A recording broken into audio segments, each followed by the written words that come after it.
Let me describe your morning.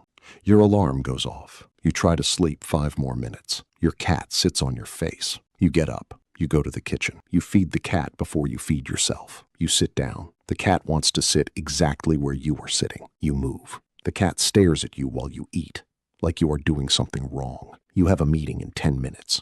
Your cat sits on your laptop. At no point did you agree to any of this. At no point did you sign a contract. And yet here you are, completely managed by an animal that weighs 4 kilograms and has never paid a single bill. This video is about how that happened, how your cat took over, and why, if you are being completely honest with yourself, they are probably better at it than you are. Chapter 1. The Morning Shift. Every good manager understands the importance of starting the day on their terms. Not yours, theirs. Your cat has a feeding schedule. You did not set this schedule. Your cat set this schedule. You just eventually complied with it because the alternative was being screamed at by something small and relentless at 5:47 a.m. every single day until you gave in. This is called operant conditioning. Your cat used it on you successfully, without a psychology degree. Think about what actually happens in your morning. Your cat decides when you wake up. Your cat decides what gets your attention first. Your cat decides where you can and cannot sit, stand, or put your coffee.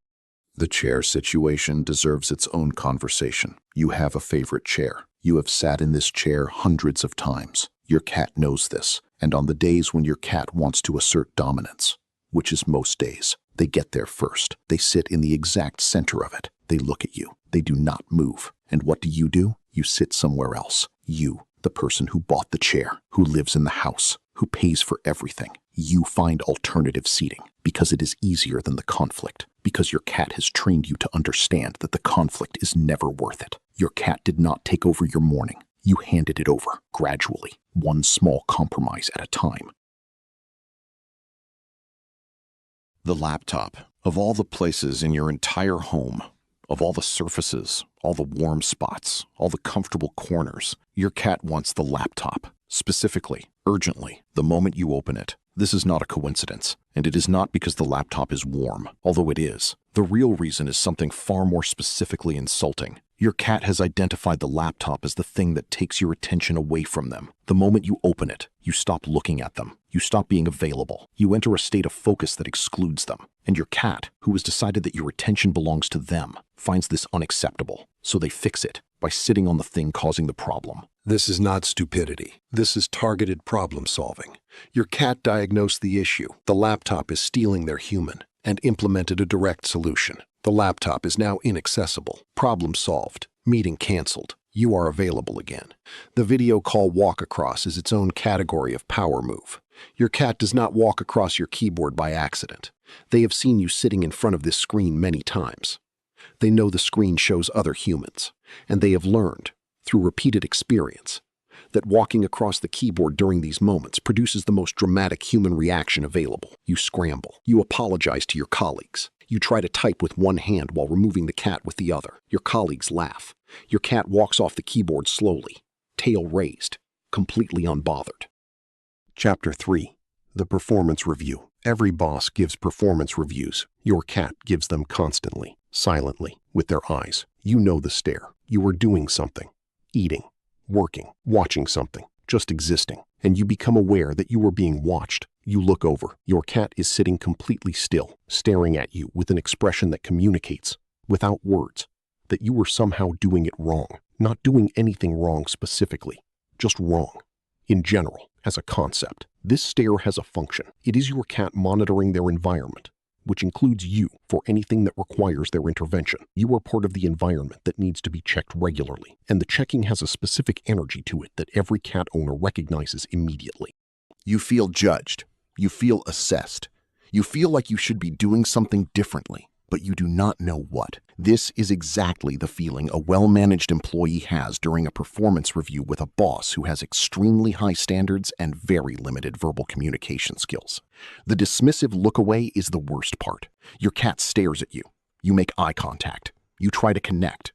And then, without any change in expression, they simply look away. Not at something interesting, not at a noise, just away. You have been evaluated.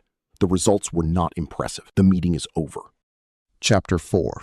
The feeding schedule they set. Let's talk about the food schedule, because this is where the management becomes most visible. You feed your cat at a certain time, every day, and over weeks and months, your cat has noticed that this time is negotiable, that if they start campaigning 30 minutes early, following you, meowing, sitting on your chest, knocking things off surfaces, the schedule moves forward. You feed them earlier to stop the campaign. Congratulations. Your cat just successfully renegotiated their contract, and they will remember that it worked. Next week, the campaign starts 40 minutes early. The week after, 50. Within a month, your cat is being fed an hour before you intended, and you genuinely cannot remember how this happened or when you agreed to it. This is called schedule creep. In corporate environments, it happens with deadlines and meeting times. In your home, it happens with cat dinner time. The mechanism is identical.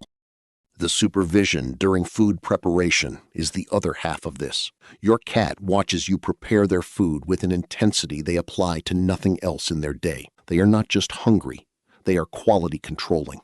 They are ensuring the process is being completed to their standards, at the correct speed, with the correct portion, in the correct bowl, placed in the correct location. If any of these variables are wrong bowl position, wrong food temperature, wrong portion size, your cat will communicate their dissatisfaction immediately and specifically. They will sniff the bowl, walk away, sit down, look at you, walk back, sniff again, walk away again.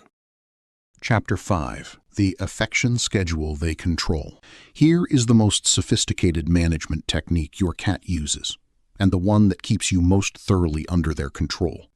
Affection on their terms only, always. You want to pet your cat.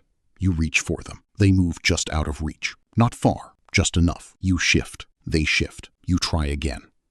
They are suddenly very interested in something across the room. 20 minutes later, you are sitting quietly, doing something else. Your cat climbs into your lap, demands to be pet, and purrs aggressively until you comply. The moment you stop, they headbutt your hand to restart. The moment they are done, they leave. No discussion, no transition, just done. You did not decide when that interaction started. You did not decide when it ended. You were available when called upon and dismissed when no longer needed. This is textbook management behavior. The purring during these moments is its own tool.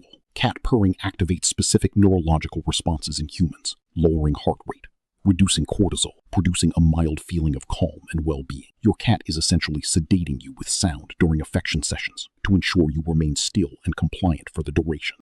Chapter 6. Why you let them do all of this. Here is the question nobody asks. Why do you let this happen? You are bigger than your cat. You own the house. You control the food supply. You could, theoretically, set firm boundaries and enforce them consistently. You could reclaim your chair, protect your laptop, maintain your feeding schedule, and initiate affection on your own terms. You don't. Nobody does. And the reason is both simple and kind of beautiful, because it works. Not for your productivity, not for your sleep schedule, not for your professional reputation on video calls, but for something harder to measure and more important than all of those things. Living with an animal that has opinions, strong, specific, non-negotiable opinions about how their day should go, gives your life a kind of structure and meaning that is difficult to find anywhere else. Your cat needs things from you specifically on a schedule, and meeting those needs, even on their terms, produces something in you that most people spend their whole lives looking for, being genuinely needed by something that chose you. Your cat is not your boss because they overpowered you. They are your boss because somewhere along the way you decided, consciously or not, that their happiness was worth more to you than your chair. The morning alarm that is a cat on your face. The chair you never sit in anymore. The laptop you cannot open in peace. The feeding schedule you did not set but somehow maintain perfectly. The affection that happens on their timeline, not yours. This is your life now. This is what you signed up for, even though you did not read the contract, and even though the contract was written entirely by the cat. And if someone asked you right now, would you change it? No, obviously not. You would not change a single thing, because the cat on your face at 6 a.m. means someone wanted to be near you that badly, because the laptop situation means someone missed you enough to sit on the thing replacing you, because the schedule and the stare and the management and the control, all of it, is just a very small, very fluffy creature doing the only thing it knows how to do, making sure you don't forget it's there. Tell me in the comments what your cat's most ridiculous power move is. I want to know the worst thing they have ever done and gotten completely away with. I read every single one. And if someone you know is currently being managed by their cat and has not admitted it yet, send them this. It is time they faced the truth. See you in the next one.